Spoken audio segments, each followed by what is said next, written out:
Hi guys, so this is chapter 2, the communication and self. I chose question number 2. When you were a child, what gender roles, if any, were assigned to you?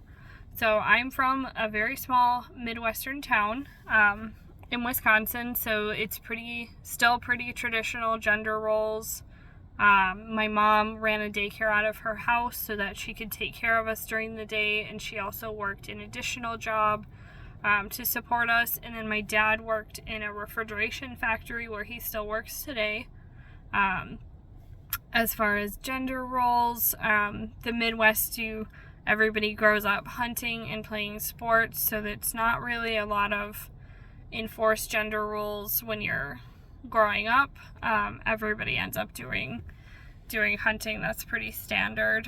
My sister is what would be traditionally classified as a tomboy, which is, I think, a very outdated term. It just means that she played a lot of sports, she played a little rough, and she played more with boys than girls. So I think it's a pretty outdated term at this point.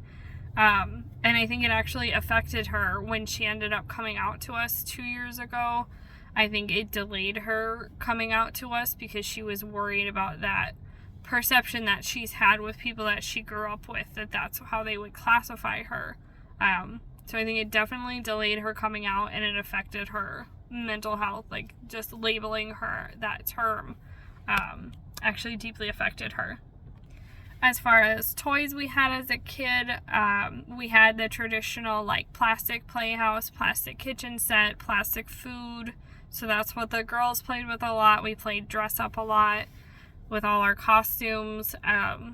All the boys had like farm toys, dinosaurs, Lincoln Logs, things like that.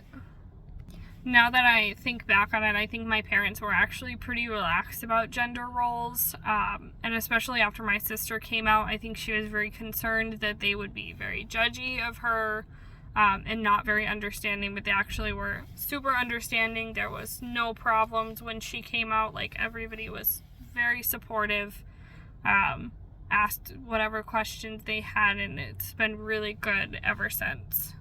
I think because I'm from a small town, I wasn't exposed to a lot of different like non-standard gender roles, sexual orientation, things like that, until I went to college and a whole new world opened up for me.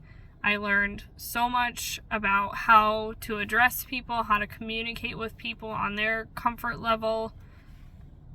And the school I went to was pretty non-traditional also, so I think that helped really open up my worldview to be very understanding of a lot of different non-traditional gender roles.